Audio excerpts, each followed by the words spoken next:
Sir जिया मोइनुद्दीन साहब, okay. मेरे पहले जो टीचर। और वहाँ कैसे वहाँ का सफर कैसे हुआ?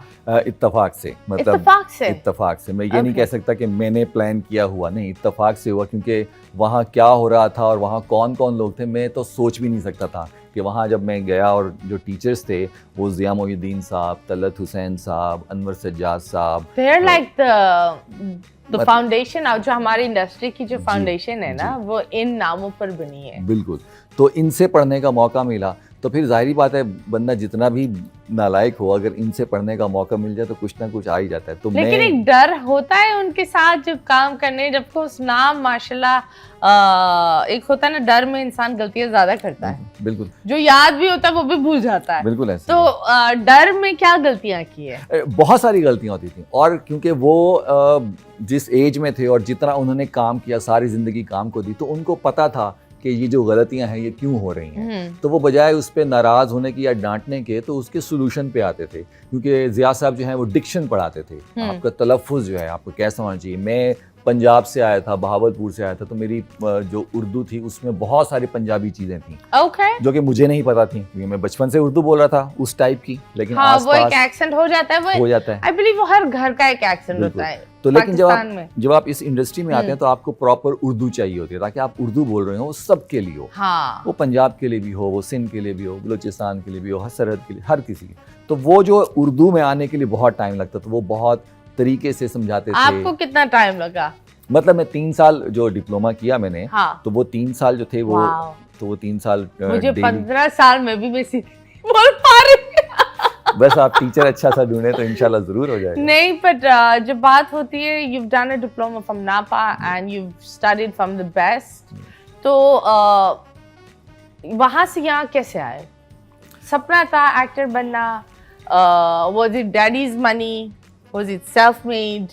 क्या था? देखिए, या फिर एक बच्चा था जिसने बोला मैं कुछ कर दिखाऊंगा, माँ बाप ने बोला है पता नहीं क्या कर रहा है? डैडीज मनी या सेल्फ-मेड, उसका जवाब मैं हमेशा याद रखता हूँ, और वो 2006 की बात है, ज़्यादा पुरानी नहीं, 2006 की बात है कि मैं जब कराची कैंट स्टेशन पे उतरा हूँ, तो मुझे बहुत अच्छी तरह याद है कि मेरी जेब में 500 रुपये थे। ओके। बहुत अच्छी तरह याद है मुझे। तो यहाँ से स्टार्ट हुआ है।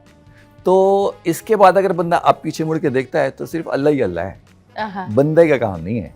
कि अगर मैं कहूँ किसी बंदे का, बंदा नहीं, अल्लाह है। मतलब अल्लाह ने रास्ते बनाए बस। और वो उनके वो एक होता है ना, छोटे छोटे, हर इंसान, मुझे ये लगता है कि अगर आप किसी की मदद कर रहे हो, आप नहीं कर रहे, अल्लाह ने आपको उस काम के लिए भेजा है। बिल्कुल ऐसे ही। और आपने वो काम सही तरह करोगे तो आपको भी उसकी एक तनख्वाह मिलेगी। बिल्कुल ऐसे। हर इंसान, हम बोलते हैं, किसी ने मुझे एक बात बोली थी, वो बड़ी गहरी बात थी। मैंने बोला कि मैं यहाँ क्यों आई हूँ, तो उसने बोला जिस दिन तुम्हें अपना मकसद पता चल गया ना, जिंदगी बहुत आसान हो जाएगी। लेकिन और मसला ये होता है ना, कई लोगों को मसला अपना मकसद पता ही नहीं चलता और उठ जाते हैं वो। नहीं, पर दिन जब इंसान को, आपको मकसद पता होने का मतलब ये होता है कि आपको पता, जिस तरह आप एक बॉस से डरते हो उस तरह इंसान खुदा से डरता है। जिस तरह आप अपने एक बॉस से काम करते हो, तो मैंने एक चीज रख दी थी कि मुझे सिर्फ जानवरों की हेल्प करनी है, शेल्टर्स, इन सारी चीजों में, चाहे मेरी तनख्वाह में से जाए, मेरी जरूरत कम हो, लेकिन मैं जो अमाउंट मिलता था वहां देती थी। और उससे मैंने ये देखा कि लाइफ में जो एक होता है ना, थोड़ी थोड़ी कर कर ऊपर वाला रेज देने लगा कि चलो बेटा तनख्वाह बढ़ रही है, ओवर टाइम कर रहे हो, आवली। इस तरह जब आपको एक मकसद पता चल जाता है ना, तो ऊपर वाला भी आपके लिए बेहतरी लाता है। सो जब बात होती है लॉबी सिस्टम और ये सारी चीजों की, I haven't seen you in a lot of award shows. Why is that? मतलब इतने, आर यू एन इंट्रोवर्ट और एन एक्सट्रोवर्ट? नहीं, इंट्रोवर्ट ही कह सकते हैं, क्योंकि मैं सिर्फ काम में ही पड़ा रहता हूँ। इतना ज़्यादा मैं वो पार्टी बॉय या उस टाइप का हूँ नहीं। और जहाँ तक आपने लॉबी की बात की, नहीं, मैं इस चीज़ को नहीं मानता। नहीं, नेपोटिज्म और ये लॉबी सिस्टम मैं नहीं मानता, क्योंकि ये एक नेगेटिव चीज़ है। इस पे आप जितना सोचेंगे या जिसको जितना मानेंगे वो आप पे अप्लाई होता आएगा। देखिए हर डायरेक्टर या हर प्रोड्यूसर कुछ लोगों के साथ काम करता है, उनके साथ बहुत अच्छी जेलिंग हो जाती है, बहुत अच्छा काम होता है, तो वो कोशिश करता है कि अगले प्रोजेक्ट में भी ये लोग हो मेरे आसपास। वो पॉजिटिविटी होती है या बेहतर काम होता है, मुश्किल काम भी एक अच्छी टीम से बहुत ही आसानी से हो जाता है, ये दुनिया भर में होता है। तो इसको नेगेटिव नहीं तो पॉजिटिविटी है कि एक डायरेक्टर प्रोड्यूसर या जो है वो एक अपनी टीम को लेके चलता है, उसमें कैमरामैन भी होता है, उसमें राइटर भी होता है, तो वो कोई बुरी बात नहीं है कि अगर कोई है और फिर वो उसके स्टाइल के लोग होते हैं तो वो उसके साथ कंफर्टेबल होता है और अच्छी चीज़ें निकलती हैं। नेपोटिज्म अगर हम कहते हैं कि नहीं हो सकता, हमने दुनिया भर में देखा है कि एक बहुत अच्छा एक्टर, उसका बेटा जो है वो उतना हो ही नहीं सका। अगर बेटा बहुत अच्छा एक्टर है तो उसमें उसकी मेहनत है। हम आसपास बेशक हम बॉलीवुड की बात करें, यहाँ की बात करें, यहाँ तो हुआ ही नहीं है। हमारे जितने भी बेस्ट एक्टर थे फिल्म के, उनकी सेकंड जनरेशन वैसी आई ही नहीं है।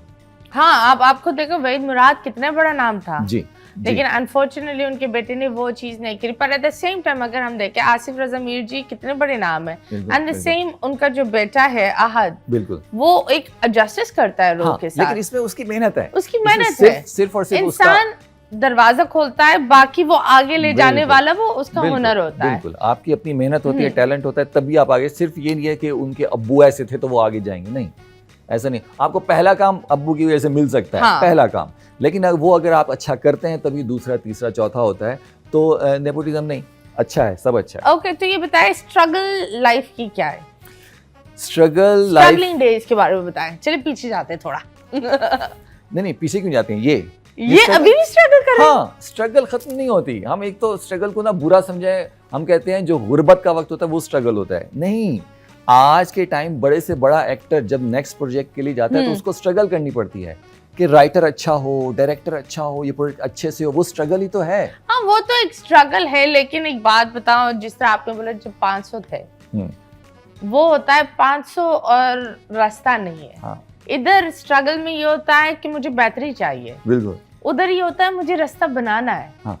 मुझे जगह बनानी है। इधर जगह बनी हुई है, जगह को बेहतर करनी है। मुझे लगता है ये ज्यादा मुश्किल है, ये ज्यादा मुश्किल है। मिसाल के तो हम किसी बड़े एक्टर का नाम लेते हैं, हमारे पास नुमान इजाज हैं, हमारे पास फैसल कुरैशी हैं, फहद मुस्तफा हैं, इन पे मेरे ख्याल ज्यादा रिस्पॉन्सिबिलिटी होती है कि इनको बेस्ट देना है, क्योंकि इतने अच्छे हैं, सब जानते हैं इनके क्राफ्ट को, इनके टैलेंट को। तो एक प्रोजेक्ट के बाद जब दूसरा आता है तो इनको बेस्ट देना होता है। और लोग फिर कंपेयर भी करने लगते हैं, यार इसने तो उधर इतनी अच्छी एक्टिंग की थी, इधर ये थोड़ा सा ये हो गया। ये चीजें होती तो वो है कि वो उनको बेस्ट राइटर भी देखना है, बेस्ट डायरेक्टर भी देखना है, कॉन्सेप्ट क्या होना चाहिए, कैमरामैन कैसा होना चाहिए, वो कॉन्सेप्ट क्या, उनको ज्यादा मेहनत करनी पड़ती है। उनको ले, ठीक है, वो तो जब हम उनको बिठाएंगे हम उनसे जरूर पूछेंगे कितनी पापड़ बेले आपने।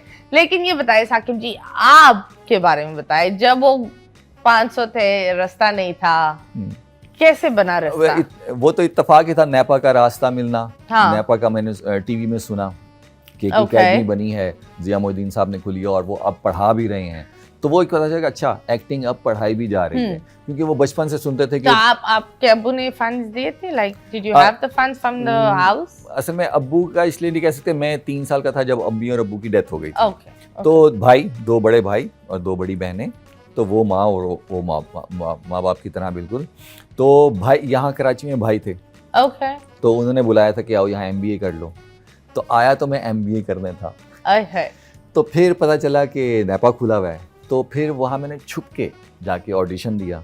ओके। फिर वहाँ से मुझे जो स्क्रिप्ट्स मिले कि जिसका ऑडिशन था, तो वो मैं रात को उठ के याद करता था, 3-4 बजे उठता था। आप तो वहाँ फुल स्कॉलरशिप स्टूडेंट हो गए थे वहाँ का। तो वो मैं रात को उठ के याद करता था, क्योंकि वो भाई भाभी को पता ना चले, क्योंकि सारी बात है वो एक्सेप्टेंस नहीं थी खानदान में, या मैं बहावलपुर से आया था तो उस लिहाज से। तो वो बस रात को याद करके फिर वहाँ ऑडिशन दिया और इत्तेफाक से बस वो ऑडिशन बेहतर हो गया। और फिर मैंने भाई को बताया था, क्योंकि उस वक्त 2006 में 5,500 चाहिए थे उसकी पहली फीस भरने के लिए, पहली ट्राइमेस्टर की। तो वो फिर मैंने जारी बताया, भाई से चाहिए थे तो फिर उनको बताया। तो फिर वहाँ से काफ़ी डांट वांट मिली कि क्या मतलब क्या, क्योंकि मेरे बड़े भाई जो हैं वो डबल मास्टर्स हैं। वाओ। वो बचपन से पढ़ा रहे हैं। ओके। ठीक है, तो वो